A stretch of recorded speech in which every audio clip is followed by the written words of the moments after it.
Hey, welcome back to the show. There's always a compromise when you're trying to dial in that perfect metal tone just to try and get the right amount of crunch and tightness and aggression and try and just squeeze it into one tone that you're happy with. I'm using the 5150, the 6L6 50 watt variant today on the blue channel. I find this channel is just really good. It's a really balanced sort of moderate gain, but it works really well with boost pedals and you can really sort of crunch things up. On its own without a boost, it's a little tiny bit dull. The front end's just not as sort of dynamic as you expect it to be, but that's outputting through the 2 notes Torpedo Captor X, where I'm running silently in the room and simulating a Marshall 412 V30s inside. I think it's called the Brit C Vintage. I find it's a great sounding IR and it's built in with the software when you get a Torpedo Captor X. And this is just the blue channel of the 5150 on its own. No boost or anything going on.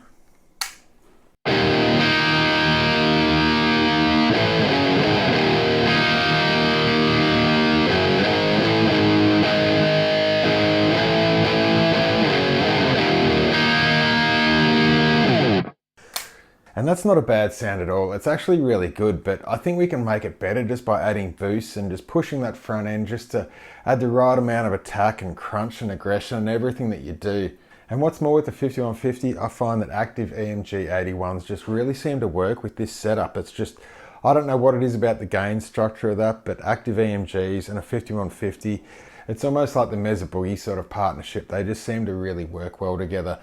The downside of the EMGs though is they're just so heavily compressed. They sound great and clear, but you do lose a lot of that harsh sort of front end attack that a lot of the passives have. And I guess this is just part of the compromise of just trying to find that awesome guitar tone. And usually when I boost the front of an amp and I focus the tone and just try and tighten everything up, I'll just go to a standard overdrive like the Boss SD1 or the Tube Screamer or something of that nature. And I usually have the level right up, the drive right down, the tone roughly at neutral, and when you do that, it just seems to tighten everything up. Doesn't matter how much gain you're driving, things get tightened. You do lose a lot of bass, especially with the SD1. The Ibanez Tube Screamer, not so much, but the SD1 definitely loses some bass. It does make things a little bit crunchy, but at the same time, it takes away a few of the frequencies that you're wanting as well. You can always add just a little bit of EQ to that signal just after the OD, just to try and add some of those frequencies that we're taking out, like a slight little bit of bass and a little bit more of those lower mids maybe. And it wasn't until the other day when I was experimenting with different tones and I was trying to dial in that perfect Eric Peterson guitar tone from Testament. And I tried out the Origin Effects MEQ driver. I wasn't really even trying to boost things very high, but I was just amazed straight away how much it tightened the tone, but it added this really crunchy, heavy attack on the top of it. And I'll run through just exactly how I've been using it, but next to an Ibanez Tube Screamer,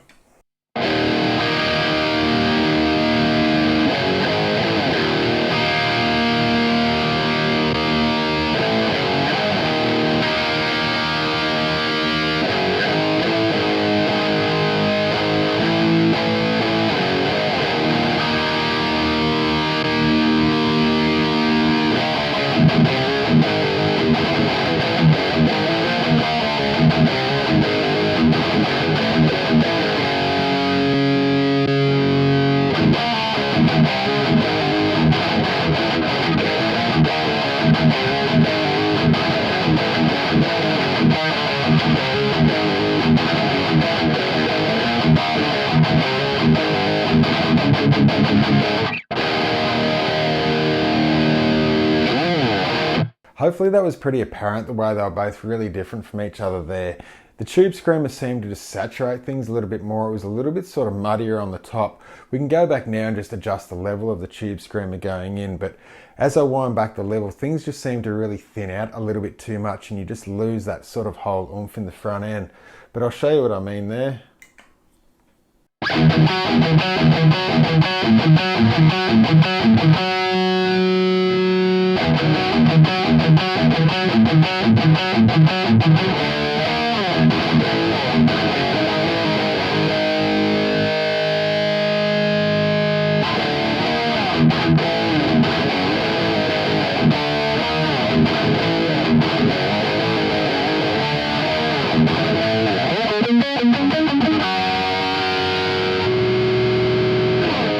I intended to run that through the loop station, but unfortunately it's really thirsty on 9-volt batteries and it's just eaten my last one. So we don't have that for today. You'll just have to put up with me just trying to dial it and play at the same time, but I'm sure you understand. But from just playing there, you can see I was trying to just dial it in, just try and add that sort of crunchy, harsh attack, but it didn't seem to matter where I turn the dials. I think it sounds best when it is actually with the high level and the drive at nothing. When you try and just wind back that level and bring up the drive here for a rhythm tone, I find you just lose a lot of that that cool attack that you're looking for a good metal tone. I am running the Fortenzel noise gate through the effects loop with these two. It's utilising the key in key through feature going straight to my guitar and this one going to the front of the pedal chain. It's a really good way of just feeling like you're really tightening up the front end because there's absolutely no sound at all. And then you can...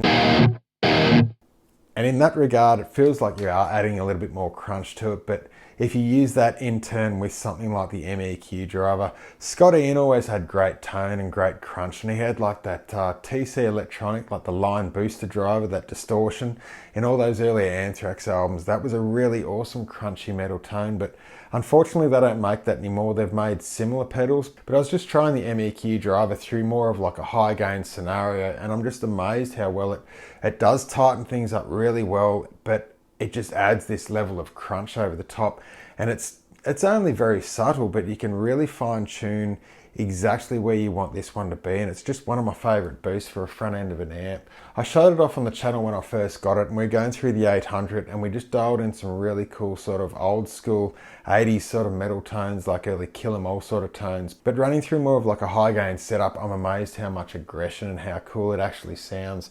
It's really simple to dial in and use, but this is a high cut dial here, and as you wind it up, you actually take away some of those treble frequencies, but I find for this metal tone, you want all the highs that you can, just really shining through.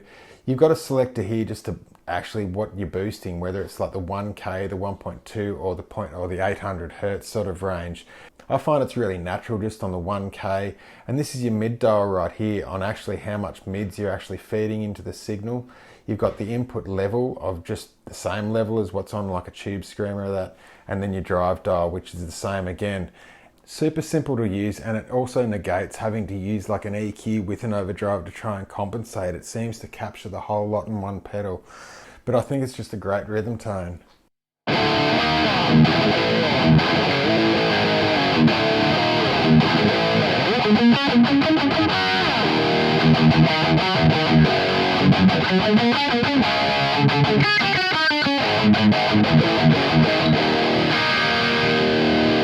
If we turn up these mids, you'll hear it starts to get a little tiny bit quacky.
You can hear you can really push things just very subtly in each direction, but you can easily just go a little bit too far, and instead of just keeping things tight and crunchy, it starts to muddy up. The 5150 to me, it's a great sounding amp and it's really well rounded and everything, but it doesn't seem to deliver that really crunchy sort of harsh attack on the surface that other amps do. But using it with the MEQ driver, you can just really get that cool crunchy attack that I love, and you're not really having to compromise and lose too much of that signal or other things that ODs tend to do. I'll just turn the dials and really set some extreme settings on it now just to see if we come up with anything really cool. But to me, this is pretty much the way that I've been using it and getting great results. But we'll just try the level full, the driver up, down, and see what we get.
I wasn't sure just there playing through some of those riffs when I had the level right up, the driver right down, and boosted the mid slightly, but I think it thinned things out slightly too much. I think it was just a little bit too hairy on the top, whereas I pretty much like this. I'm finding it's really balanced. It's cool amount of aggression, it's a cool tone, and but I guess there you have it, guys. We're just sitting around tinkering with tones. It's just loads of fun. I love it.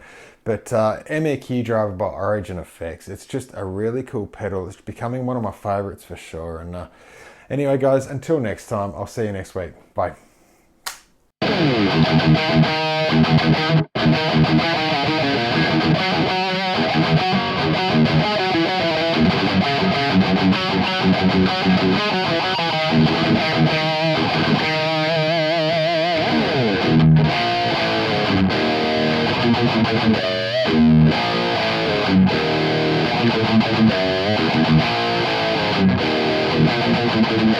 Thank you.